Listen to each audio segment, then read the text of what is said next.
I don't. Oh my god. I don't even know if I want to do an intro. This is how Tobias Harris makes me feel. I don't want him on this team anymore. He needs to be benched. And I know that he won't get fully benched, but he has to be partially benched. Like his minutes have to be drastically taken away at this point. He's not contributing to anything on the court. He's not rebounding. He's not passing well. He's not making quick decisions. He's not defending well. He's not shooting well. I don't know what they like. I don't know, bro. Oh my god. Anyway, I will do an intro. Welcome back to the Off the Cliff Show, brought to y'all by 14th and Market Podcast Network.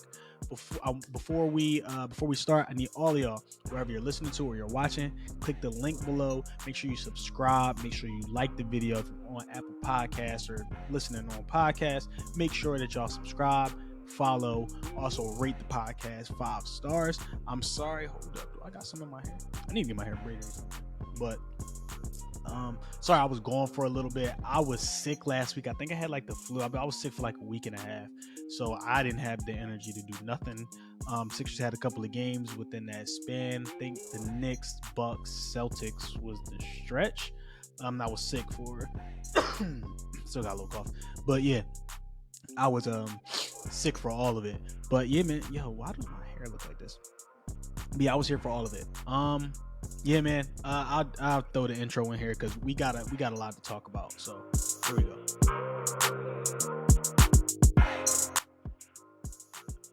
All right, like I said, welcome back. Started off the show talking about Tobias Harris. The Sixers lose to the Celtics last night, 99-117. Game was a lot closer than the score indicated, mainly because of Tyrese Maxey. A really good bench game from the Sixers guys. Sixers also, before this game, lose to the Milwaukee Bucks. That was on, when did we lose to the Bucks? On Sunday, right? Sixers lost to the Bucks 119-98. That game was like kind of out of hand, but kind of close at the same time throughout the whole game. It's like the same story with the Bucks, and it was also the same story with Celtics. Like they were in it. They would cut the lead down, or they would have the lead and just like get dumb.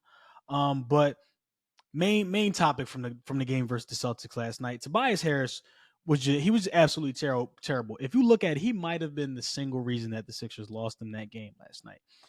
Sixers box score is disgusting, but like, what can you expect when you're running with Tyrese Maxey and a bunch of role players that like only do like singular things? Tobias Harris stat line last night: 13 points, 2 rebounds, 0 assists, 0 steals, 0 blocks. Was 5 of 19 from the field, shooting 26% from the field, and he also made 2 out of 7 3-pointers. It's an all-around bad game for Tobias. Like I said earlier, he's not contributing anything that warrants him to be on the floor for long stretches of. Oh my god, the video started playing. I thought somebody was calling me. He's not doing anything that warrants him being on the floor for long stretches of the game. Like at this point, he needs to just be in the game for like 3 to 4 minute stretches, and he needs to honestly get his minutes drastically reduced because they're never going to actually bench him. I don't know how he's getting this not benchable tag on him when the Warriors bench 4-time champion Klay Thompson and Tobias Harris gets a pass to be benched. I don't know what's going on, but he's not passing well. He's not seeing the floor well. He's not moving well. He's not shooting well. He's not rebounding well.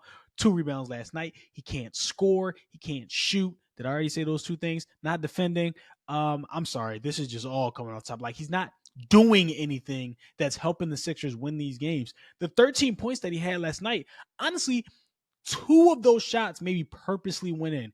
He hit like a transition 3 when the Sixers were making a run. It had to like roll in from the side of the rim. He didn't mean to make that. At this point, it looks like something is honestly bothering him. I don't know if he's still sick. I don't know if it's like his hip. Like it looks like there is something really bothering him. I don't know if it's personal, but something is bothering him to the point where he looks awful. And I know that we've had like bad Tobias Harris basketball, like stretches. This is what he does. This is the player that he is. Like we all know it, but he hasn't been this bad in his entire career as a Sixer. I can't believe he played his entire 5-year contract out, and I can't believe Morey went around grandstanding about him after Maxey's 51-point game, and Morey tried to go grandstanding around, shooting off, spouting off Tobias' stats. Like, we don't watch the games. Like, he has this thing about him where he just wants to be the smartest person in the room, and he's out here like trying to tell us like what we don't know from Tobias that we haven't seen in the past 5 seasons. Like, bro, we're like, I don't know if he's talking to like a specific group of Sixers fans. Maybe those group of Sixers fans that like said death threats or something like that. Maybe he's talking to them. But when he tweets acting like Tobias is this like generational player that we've never seen before and we don't appreciate him enough, like we don't know what he is, it's a slap in the face to the fan base, and is making us, and is trying to make us look dumb.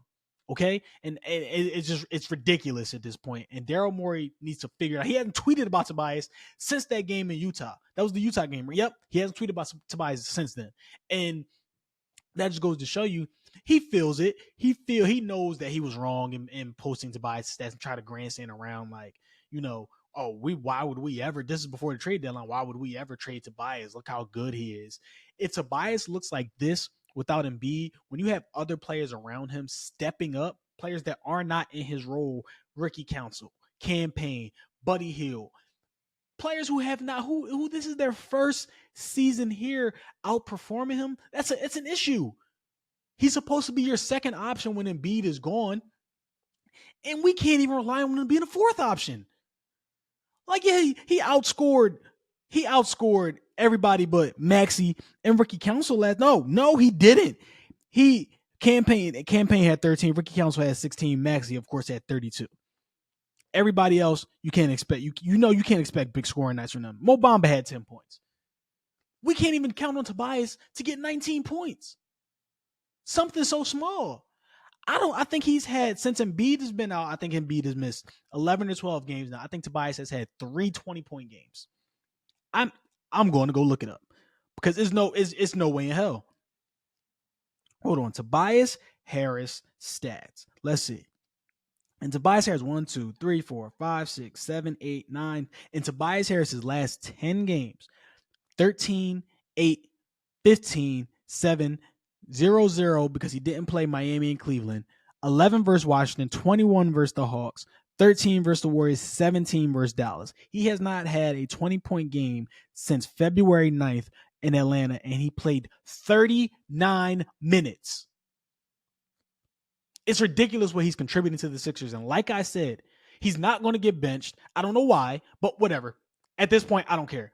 He needs to get his minutes drastically cut. If the Sixers are serious about continuing to try and compete while Embiid is out and hopefully getting Embiid back by the end of the season or the end of March, late March is what the reports are saying, they need to seriously look at Tobias Harris and say, okay, we need to cut your minutes down. You need to be on the bench a little bit longer.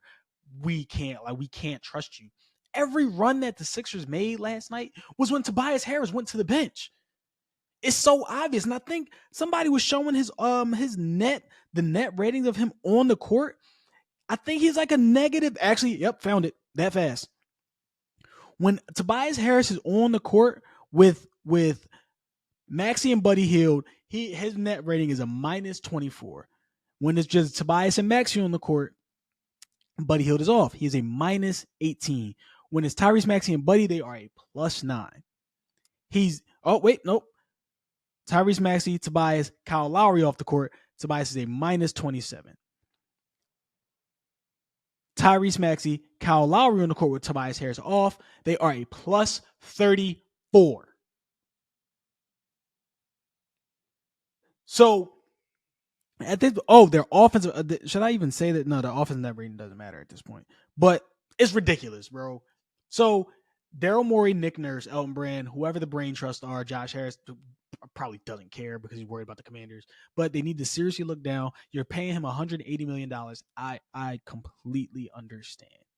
But at this point, if you are serious about trying to win and trying to compete while Joel Embiid is out, you need to cut his minutes or be men in the locker room and bench him. It is very simple. I don't even think it's a question at this point. And then on top of it, after the Milwaukee game, you got one of your star players, all stars, and Tyrese Maxey coming out trying to defend him, and I get it, but saying like he has to get Tobias in better spot for him to score. No, he doesn't. No, he doesn't. No, he doesn't. No, he doesn't. Tobias, like I said, is getting paid $180 million. He needs to get in his spots on his own. Tyrese Maxey has never been one of those point guards to facilitate anything, get him in his spots, and be able to like pass players open or whatever you want to call it. Tobias needs to get into his spots on his own. He's getting paid too much money to be out there and to be a net negative when the Sixers are trying to win games. But that is my rant on Toby. He's not contributing to any game, no matter if it's versus the Wizards or it's versus the Bucks or the Celtics. He's giving us nothing. He's the worst player on the floor when they play. All right. Some good from last night. Tyrese Maxey looked amazing. And versus a team in the Celtics who he has always struggled with. He hasn't quite struggled with them this season, but he doesn't always look like Tyrese Maxey because the Celtics have a lot of big wings, big guards that are able to defend him and not close out on him, but shrink the paint a little where he can't get his normal athletic layups off. He played great last night. He had 32 points, 3 rebounds, 5 assists, 2 steals, 1 block. The defense is what really stood out to me from Tyrese Maxey. He was guarding up Jaylen Brown one-on-one. You can tell he was taking the matchup personal, probably because Jaylen Brown didn't pass on the ball when he was wide open in the All-Star game. So he probably was like, all right, I'm taking this personal. But he had like 3 possessions on Jaylen Brown where he just bided him up one-on-one. He was able to get a steal, pluck him, or he was able to force Jaylen Brown into a turnover. And we haven't seen Maxey play this type of on-ball defense in such a long time, probably because he has taken over more of the offensive load. So he's probably, taking a step back on defense, which is perfectly fine. He's trying to keep his energy however he can during the game because he has to do so much on offense because other players are rarely contributing. So it was really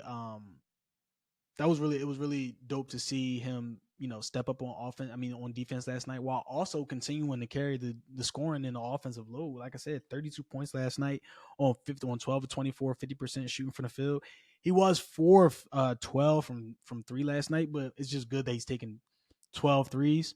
One of my gripes about him was Maxey got a little bit of Jalen Hurts in him where like he'll take like 2 good shots in a row or he'll make 2 good shots and then he'll come down and just chuck some insane step back 3 that's not needed, or he'll drive into 3 people and he won't even try to get a foul. I was like, bro, what are you doing?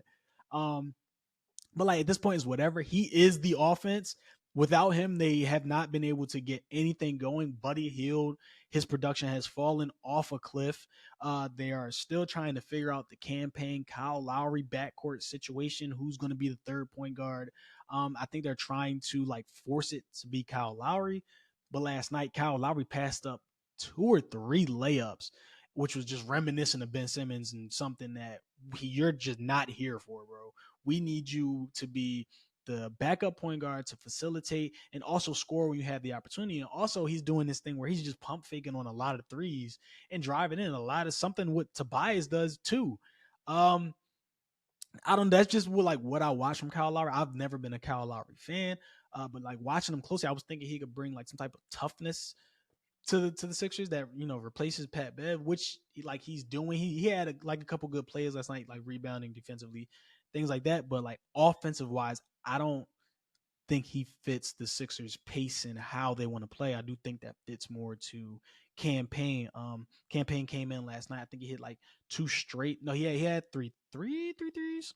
Had 3 threes. He was 3 for 5 from the 3-point line. 3 threes. He had 13 points, 2 assists. He played really well last night. And you can tell when he got into the game, pace picked up. And that's how the Sixers want to play. They want to play, especially without Joel, they want to play fast paced. They want to get the ball out in transition. They want to get to the rim. They want to shoot a lot of threes. And he played really well last night. So I'm a proponent of making Campaign the backup point guard just because I think he plays well off of Maxey. And like I said, he fits what the Sixers want to do offensively as far as space and pace. Did I say that right? Space and pace? Yeah. who else was good last night? Ricky Council, amazing last night. He needs to be the one to be able to take Tobias's minutes right at this point because Kelly Oubre sucks right now. I don't know what he got going on. But Ricky Council, 16 points last night, 4 rebounds, 1 assist. When he came in, immediately energy directly off the bench. He is like the only player other than Kelly Oubre that goes to the basket hard. Like I said prior to this pod, he makes quick decisions. He knows what he wants to do with the ball. He's like, all right, once I put the ball on the floor, I'm going to score, or once I catch it, I'm going to pass. He knows exactly what to do. He helps on the rebounds. He's a good defender. He locked up Tatum a couple times last night. I think he got a pluck that went out of bounds on Tatum last night as well. But he had an insane dunk when the game was out of reach. But I think he was just trying to make a point, like, okay, y'all need to start giving me real minutes. You need to offer me an NBA contract at this point, because he's a real NBA player. He drives to the basket hard. He creates contact. He had 2 and 1 last night in spots where the Sixers really needed it. So he's not afraid of the moment. He doesn't make dumb plays. He still has rookie mistakes where it's Looney Tune rookie mistakes. Like last night, the Sixers are on a run. At the end of the half, they got a stop on Tatum. They were trying to push the ball in transition, and he runs into Maxey while Batum is throwing the ball, goes to Tatum. Tatum lays the ball up. But whatever, I guess, just what it encompasses the Sixers season so far. But yeah, Ricky Council definitely needs more minutes. I don't know what else he has to do to get the minutes. Last night played 19 minutes. I want to see what he played, and I don't think he played a lot versus Milwaukee. Only 6 minutes versus Milwaukee, and I think he only had 3 or 4 minutes versus the Knicks. What was that Knicks game on? Was that Friday? That was Thursday. I don't know. Where'd it go? Oh, yeah, versus the Knicks. He had Ricky Council. Yeah, he had 4 minutes versus the Knicks. So I don't know exactly what he has to do to get more minutes. Last night should have proven he can play versus the really good teams in the league. He can hold his own, especially defensively. Offensively, he was cool. I guess he has to be more of a willing 3-point shooter. His shot's a little bit broke right now, but he's giving you everything that Tobias isn't. And at this point, you just have to get that type of energy, youth, athleticism on the floor to help out because Tobias isn't helping. So I don't know what they're going to do. I would love to see Tobias benched next game. Have him just have him come off the bench, or have him just take a couple of games off, because like I said, if it's personal, I don't know what's wrong with him, right? If it's an injury, if it's personal, I get it. I also don't care, because if whatever the issue is, if it's making you play like this, then you do not need to be playing, and you need to go figure it out. But you're a detriment to the team right now, and you need to take a step back and evaluate what is going on. I cannot believe he's playing like this in a contract year. Other teams can see you. So you could come out of this in free agency and get absolutely nothing. You could be awarded a veteran minimum contract like Kelly Oubre did, where a lot of teams weren't willing to take the chance on Kelly Oubre to give him big money, and the Sixers gave him a vet minimum. That could happen. I don't know. He must not care. Oh my God. Also, his body language sucks. It looks like he doesn't even want to be out there during the games. So at this point, what are you bringing? If you aren't even the locker room guy at this point, the on-court happy, cheery, not happy, cheery, but the on-court motivator for the younger guys and the guys who have not been here before, what are you bringing to this team that demands you to play long minutes, 25 plus minutes a game? Absolutely nothing.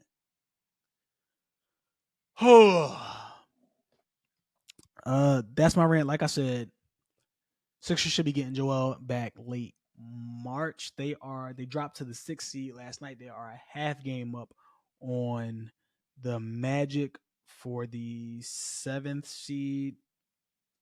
Half game up on the Magic, half game up on the Pacers for the 7th seed and spots in the play-in. I don't know. I don't expect a better Tobias Harris. I would like it. I would like him to show up and be a man, but who knows what we'll get. Yeah, man. I don't know. That game frustrated me. I mean, we also have to stop. It didn't frustrate me to a point like Tobias frustrated me. The game like frustrated me a little bit, but like we have to stop expecting the Sixers to look like a competent team versus the best teams in the league when the Sixers themselves are missing arguably the best player in the NBA. He covers up on offense. He covers things up on offense. He covers things up on defense. He is arguably he is their best defender and best offensive player. They're just most nights they are not going to look competent versus the top teams in the league, the Boston Celtics of the world, Milwaukee Bucks of the world, even the Knicks, who have gotten exponentially better after the trade deadline. They're not going to look good. Like we can't expect them to look good either. With Tyrese Maxey trying to figure out on the fly how to become a number one, which is great for his growth right now, but he's trying to figure it out on the fly. Tobias is not playing well. Kelly Oubre is not playing well. And this roster, like I said, is constructed solely around Joel Embiid. And when you don't have him, they're gonna look like they suck. They're gonna suck. Like it's just what it is. If you take any team's best player off of that roster, they are going to be a bottom 7 team in the NBA. It's like bottom 7 team in the playoffs, depending on the roster. It's just what it is. So we can't go into these games expecting them to beat the Bucks, expecting them to beat the Celtics, expecting them to beat the Knicks without Joel Embiid. It's just not feasible. And to prove my point, if the Sixers were to go in and beat the Celtics last night, we would have been laughing more at the Celtics than we were praising the Sixers for the win. Like we would have probably been saying, yeah, that's a huge win, but we would have come out of that game like we still came out of that game. If the Sixers had Joel Embiid, that would have been a blowout. Like the Celtics don't fear anybody. The Bucks don't fear anybody. We just don't have Joel. Like we're making fun of the team because they're not. You can clearly see that they're not up to par with the Sixers when they have the best player in the NBA. It's just a fact. The Sixers already beat both of these teams. No, did they beat the Bucks? No, that was only the second matchup versus the Bucks, I think, this season. I gotta check that. But they beat the Celtics already this season. They've matched up well. The top teams in the West, they beat them. So like when the Sixers have Joel, there's nothing where they're actually proving to me that they might be the best team in the NBA with Joel.